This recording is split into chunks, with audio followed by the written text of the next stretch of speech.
26th of December 1964, Long Eaton, Derbyshire. The front room of the terrace house faces onto the street. The curtains do not quite meet in the middle. The walls of the room are white embossed. On the wall is a brass-framed mirror. On the corner of the mirror a stuffed canary is perched. The ceiling is white embossed. Carpet green with a yellow floral pattern. Grey nylon-covered chairs, black, yellow and green nylon fur cushions.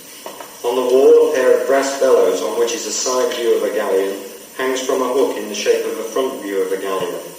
On the mantelpiece is a hat-shaped clock, a bell-shaped musical box, a swan-shaped flower pot and 2 empty candlesticks. On the brown carved sideboard, brown carved table, white painted window ledge and veneered cocktail cabinet are white vases filled with paper flowers. The woman who makes the paper flowers kneels on the black nylon rug in front of the convector fire. She is 50 years old, plump like a cushion. She is talking to a poodle. The woman dresses the poodle in a green woolen suit, boots and hat. The woman's husband, who is sitting in a chair by the fire, takes off his shoes and socks, and his wife takes a Polaroid photograph of the dog licking her husband's feet. Then for the next few years, the diary goes on in one form or another, picking up isolated little incidents of everyday life, but gradually by the end of the 1960s, definite themes begin to emerge. Not deliberate themes, but as my own life begins to change in certain ways, themes come out of it. For instance, around this time, middle 60s onwards, I started to do a lot of travelling on trains. Some of it to do with working part-time in art colleges and things, and a lot of it when train travel was really cheap, just for the sake of it. And so more and more incidents seen from train windows start to creep into the diary. I've always been interested in those little things that you can see from trains, just for a split second, and the train's gone past and you haven't got the time to work out why. 1st of February 1970. Because of engineering works, the Swansea to Bristol train is detoured along the Severn estuary. Midway along the estuary, the railway follows the bend of the river, and the river here is about 400 metres wide. In the centre of the river is a sand spit, just showing above the water. The sand spit is about 250 metres long, isolated in the centre of the river, water on every side. A man is running down the centre of the sand spit. He has reached halfway when the train enters a tunnel. 19th of April 1970. Because of engineering works, the London to Plymouth train is diverted along the Thames and then via Swindon and Chippenham. Shortly before reaching Westbury, the train passes a hollow in a field, separated from the houses behind by a natural bank of earth.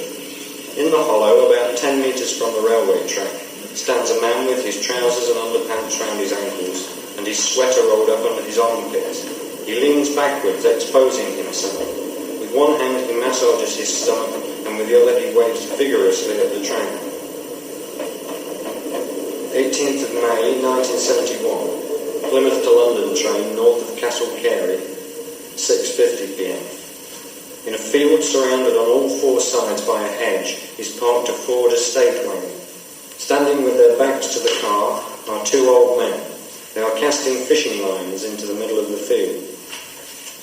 In the introduction to this selection here, it said the diaries record the side events of daily life. In other words, the main event is me reading this selection of diary extracts, but I'm also aware and interested in the feet moving underneath the tables and the way people fiddling with their hands, and Bill's doing something behind me that he's just moving slightly. It's those little things on the edge that interest me.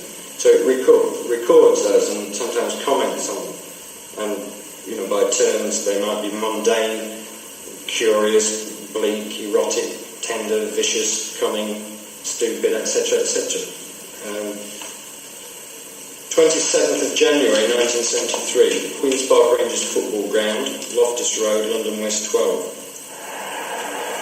A man in the football crowd pulls a whole fried chicken from inside his overcoat, pulls off the legs and wings and passes them across the face of the man alongside him to to his friends on the other side, leaving him with the body, which he grasps in both hands and eats during the first 15 minutes of the match.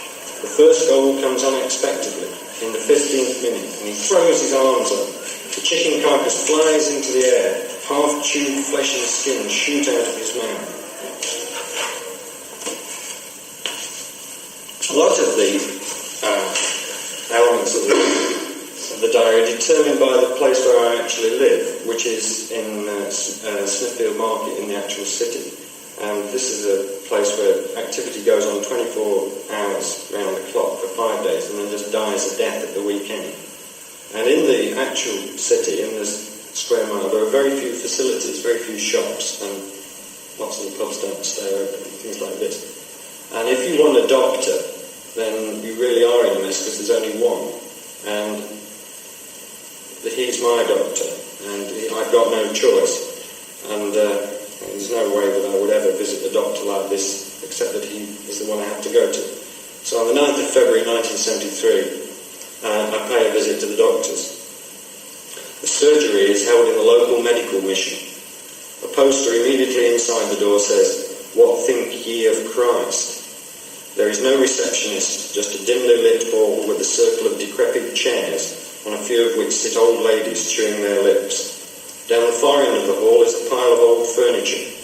A table in the centre of the hall, on which is a pile of religious pamphlets and magazines about missionaries.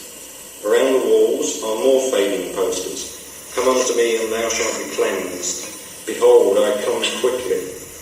Jesus heals the paralytic." Something moves against my leg and a big black-faced cat appears, walks into the centre of the room and sits staring at each sick person in turn.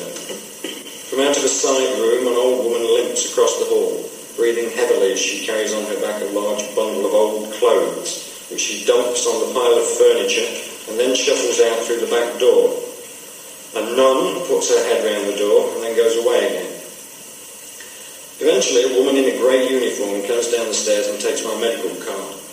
The doctor's room is as run down as the rest of the building, sparsely furnished with second-hand furniture, presumably from the stock downstairs. In the middle of the floor is a roaring gas fire. The room is thick with heat. A single bookshelf on the wall contains a variety of Bibles and a copy of Gray's Anatomy. Underneath, his desk is covered with a sort of rubbish, religious pamphlets and a stethoscope. Apart from 2 chairs, the only other furniture is a flat couch covered with a rubber sheet, above which is a framed inscription saying, "Wash me and I shall be white as snow." A half-open cupboard reveals a few bottles of pills, some sellotape, a box of Kleenex and a screwdriver. The room is lit by a 100-watt bulb in a yellow lampshade. The doctor, a thin, pasty-faced man of indeterminate age, is, as usual, nervous and ill at ease, especially when he has to refer to any part of the body other than the arms. Luckily, this time it is only my nose he has to deal with. Last time it was my groin. Even so, his hand shakes as he shines a light at my right nostril, and the viewfinder steams up and he backs away muttering, "New little gadget," and coughing.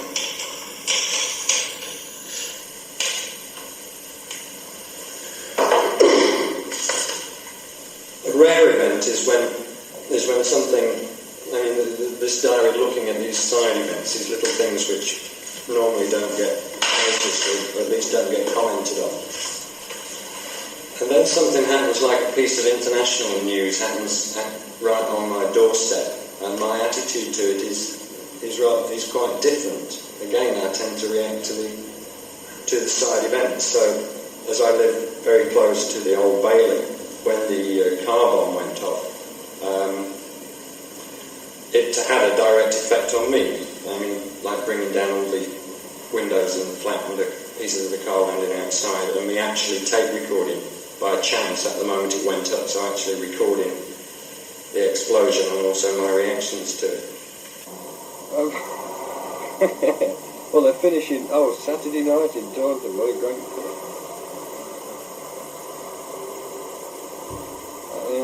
Unless I went down to Lyle's, it went on from there. Bloody hell! Jesus Christ! The whole fucking... Didn't you hear it? An enormous explosion. The whole bloody flat shook. My God, I don't know what it was. I shall have to go out and see. Colossal. Yeah. People running out into the streets. Yeah, oh, it was absolutely gigantic. Well, I've gone out to see anyway. Right, bye. But it was later on when I began to think about it and sort of put down any observations. So on the 8th of March 1973, the aftermath of the Old Bailey car bomb explosion, a city financier is hailing a taxi. He is immaculately dressed in a dark blue business suit, except that the left trouser leg finishes a few inches above his ankle. Blood oozes out of the lace holes of his polished black shoe. An old man with a bandaged head, his face the colour of earwax, is walking along the street. He sinks to the pavement without a sound. 2 hours after the explosion, office workers are still trying to make their way home from the city. A task made more difficult by the sudden rerouting of traffic, free access parking and a national rail strike. Long queues of people wait at all the bus stops, and as usual they all look normal, patient and self-contained, except that looking closely you notice that the man in the grey overcoat is keeping his hands in his pockets to stop him shaking, but his lips give him away. Further down the queue, an office girl whose hair is permed and blonde at the front is a redhead at the back, her hair dyed with blood. Her friend stands beside her, smoking a cigarette, the tiny pinpricks of blood on her stockings already congealed and dry. A few days later, 14th of March 1973, London. At the traffic lights is an open-top Mercedes sports car with the engine running. A fashionably dressed young man sits behind the driving wheel, and by his side sits his fashionably dressed girlfriend. The traffic lights stay on red, and the young man lights a king-sized cigarette with one hand, smiles at the girl, and switches on the windscreen washers with the flick of a switch. 2 jets of water arc into the air, over the top of the windscreen. One lands on his cigarette, and the other in his girlfriend's lap. The next day, 15th of March 1973, Bermondsey Street behind London Bridge Station. A clear, sunny afternoon. Men are unloading packing cases by means of a crane from the second floor of a warehouse. A young man with shoulder-length styled hair, flared trousers and built-up shoes walks out of the alley alongside the warehouse, carrying in his hands a live pigeon. He holds up the pigeon to show his mates in the loading bay and says, "I'm going to fuck it." 24th of April 73. 2 Chairman pub off Trafalgar Square, London.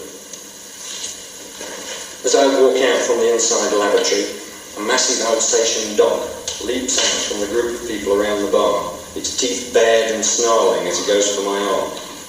I spin round to protect myself, and it rips its teeth into my clothing before someone grabs it by the collar. It is the landlord's dog. The landlord says, "You're lucky it didn't break your arm. It can break bones with a single snap, and that's the truth. You see, it's trained to attack." A boy with a speech defect says, "That's right, it's trained to attack. Dog isn't, you know." The barmaid, her face set and mean, says, "You should be ashamed of yourself, tormenting a poor dog, saying, 'Come on, come on, I saw you with my own eyes. It's people like you who make me sick.'"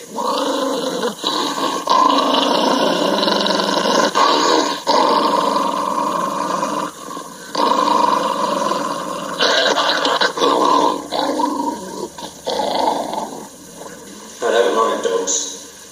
And on the 27th of June 1973, I went to a dog show. Not of my own will. It was in Exmouth in South Devon. The annual dog show is being held in the church hall. The hall is filled with dogs and their owners, either parading up and down the floor or sitting waiting their turn. On the stage at one end of the hall is a table covered with a Union Jack flag and assorted silver cups.